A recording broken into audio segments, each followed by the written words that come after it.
इस वीडियो में हम पढ़ेंगे कैश बुक। कहता है cash book is a book of primary entry in which cash and bank transactions are recorded. जो डेबिट साइड होती है वहाँ पे रिसिप्ट आती हैं और जो क्रेडिट साइड होती है वहाँ पे पेमेंट्स। जो कैश बुक होती है उसमें सिर्फ कैश और बैंक की ट्रांजैक्शंस को ही रिकॉर्ड किया जाता है। क्रेडिट ट्रांजैक्शन को यहाँ पे रिकॉर्ड नहीं किया जाता। डिस्काउंट अलाउड और डिस्काउंट रिसीव की जो ट्रांजैक्शंस होती है वो रिकॉर्ड नहीं की जाती, वो जर्नल प्रॉपर में की जाती हैं। फिर कहता है जो कैश बुक है क्या ये सब्सिडरी बुक है या प्रिंसिपल बुक। सब्सिडरी बुक या प्रिंसिपल बुक। कैश और बैंक ट्रांजैक्शन जो होती है वो कैश बुक में रिकॉर्ड की जाती है। उसी के बेसिस के ऊपर हम लेजर अकाउंट्स बनाते हैं। तो जो कैश बुक होगी वो क्या बन गई हमारी सब्सिडरी बुक। जो कैश बुक है उसके अंदर ही हम कैश अकाउंट और बैंक अकाउंट को प्रिपेयर करते हैं और जो इनका बैलेंस होता है वो हम ट्रायल बैलेंस में लेते हैं। ये एक लेजर का ही एक हिस्सा है, तो इसलिए जो कैश बुक है ये प्रिंसिपल बुक भी हुई।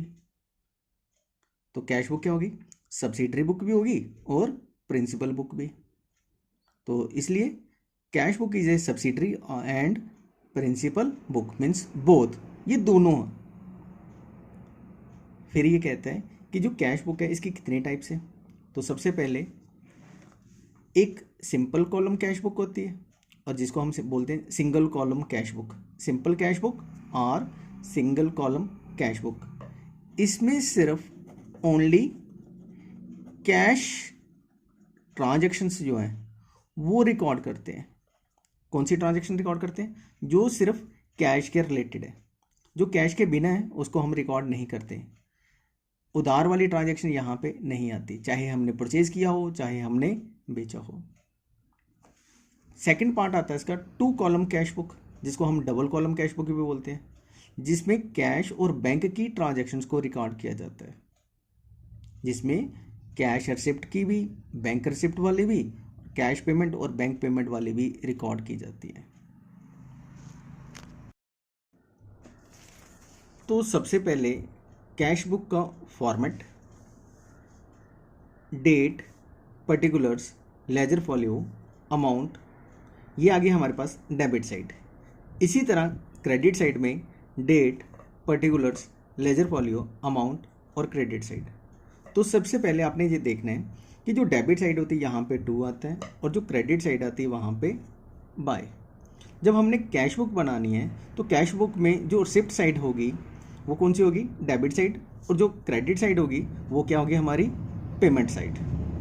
तो इसके लिए हम एक एग्जांपल सॉल्व कर रहे हैं। जैसे यहाँ पे cash in hand 1 April 2020, cash in hand means opening balance. तो यहाँ पे क्या लिखेंगे हम, टू बैलेंस ब्रॉट डाउन, और अमाउंट कितनी आ गई यहाँ पे 20,000। अमाउंट कितने आ गया हमारे पास 20,000। नंबर 2 पे बोला गया था कैश परचेजेस। कैश परचेजेस का मीनिंग हो गया कि हमने सामान खरीदा और हमसे पैसे गए। जब हमसे पैसे जा रहे हैं तो दैट मीन्स कौन सी साइड चला जाएगा, क्रेडिट साइड में। अमाउंट कितना है 5,000। यहाँ पे क्या लिखेंगे, टू बाय परचेजेस अकाउंट, और अमाउंट आ गया यहाँ पे 5,000। नंबर 3 यहाँ पे अप्रैल 5 में दिया था कैश सेल्स। कैश सेल्स का मीनिंग हो गया कि हमने जो सामान है वो नगद बेचा। जब नगद सामान बेचेंगे तो दैट मीन्स कि पैसे आ रहे हैं। जब पैसे हमारे पास आ रहे हैं तो कौन सी साइड आ गई, डेबिट साइड। कितना था 10,000। यहाँ पे लिखा हमने 10,000 और यहाँ पे क्या लिखेंगे, टू सेल्स अकाउंट। डेट आ गई यहाँ पे 5, डेट कितनी आ गई यहाँ पे 5। इसके बाद इसने बोला 7 को deposit cash into bank, deposited cash into bank. इसका मीनिंग क्या हो गया कि हमने बैंक में पैसे जमा करवाए, हमसे पैसे जा रहे हैं कितने 2,000। तो क्रेडिट साइड आ गया क्योंकि हमसे पैसे जा रहे हैं। तो यहाँ पे क्या लिखेंगे, बाय बैंक अकाउंट, और डेट आ गई यहाँ पे 7। अगर हमारे पास पैसे आ रहे हैं तो कौन सी साइड जाएंगे, डेबिट में। अगर जा रहे हैं तो कौन सी साइड जाएंगे, क्रेडिट में।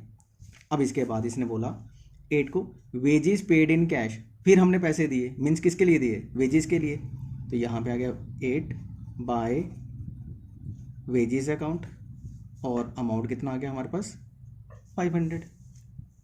फिर इसके बाद purchase goods on credit. Purchase goods on credit means हमने जो सामान खरीदा वो हमने उधार पे खरीदा।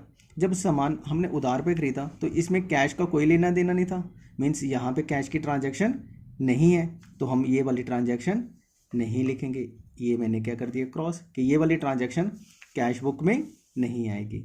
फिर इसके बाद उसने बोला paid electricity bill in cash.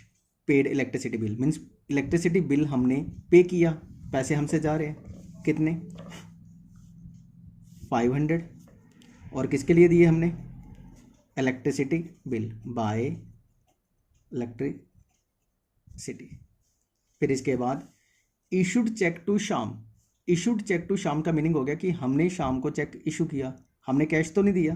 That means कि वो कौन सी ट्रांजैक्शन थी, बैंक की, तो हम कौन सी बना रहे हैं अभी, कैश बुक, तो ये यहाँ पे नहीं आएगी, ये भी ट्रांजैक्शन नहीं आएगी। इसके बाद इसने बोला पेड कैश फॉर रिपेयर। 17 को paid cash for repairs, that means by repairs, हमसे पैसे जा रहे हैं, अमाउंट कितना आ गया यहाँ पे 300। कैश कलेक्टेड फ्रॉम साजन ₹15,000, कि साजन से हमने कैश कलेक्ट की, हमारे पास पैसे आए, कितने आ गए हमारे पास 15,000। किससे आए, साजन। डेट कौन सी थी 18, ये आ गया। फिर इसके बाद paid rent by cash, rent हमने पे किया, that means by rent account, हमने रेंट दिया, अमाउंट आ गई यहाँ पे 3000 और डेट आ गई यहाँ पे 25। फिर इसके बाद उसने बोला goods sold on credit Messrs Rajan company, कि हमने सामान उधार पे बेचा, किसको बेचा, राजन कंपनी को। जब हमने राजन कंपनी को उधार सामान बेचा, इसका मीनिंग हो गया कि हमें कैश तो नहीं मिला, तो ये वाली ट्रांजैक्शन भी नहीं आएगी। 30 cash sales. Cash sales means हमने नगद सामान बेचा, कितने का बेचा 4500, यहाँ पे क्या लिखेंगे टू सेल्स अकाउंट, और अमाउंट डेट आ गई यहाँ पे 30। अब आपने क्या करना है, इनका टोटल करना है कि कौन सी टोटल बड़ा है, डेबिट साइड का टोटल बड़ा है या क्रेडिट साइड का। तो यहाँ पे डेबिट साइड का टोटल बड़ा है, इसका टोटल किया तो ये आ गया हमारे पास 49,500। यही टोटल आपने क्रेडिट साइड में लिख देना है 49,500, और ऊपर क्या लिखोगे by balance carried on, means इसका टोटल करना है और इसमें से माइनस करना है। तो आपके पास कितना बैलेंस आ गया इसका 5 2 7 8 11 11,300 माइनस किया, ये आ गया 2 8 3 38,200। ये लास्ट डेट जो थी वही लिखनी है आपने यहाँ पे 30, और यहाँ पे जब आपने डेबिट साइड लिखना है टू बैलेंस ब्रॉट डाउन 38,200। जो लास्ट मंथ की डेट थी 30 अप्रैल थी, तो यहाँ पे क्या लिखोगे 1 मई 20, और यहाँ पे क्या लिखा था आपने अप्रैल 20 अप्रैल। तो आपने क्या लिखा बैलेंस कैरी डाउन हमेशा जिसका टोटल कम होता है उस साइड आता है, और बैलेंस ब्रॉट डाउन जिसका टोटल बड़ा होता है उसके नीचे आता है हमेशा। तो ये थी हमारे पास सिंगल कॉलम कैश बुक।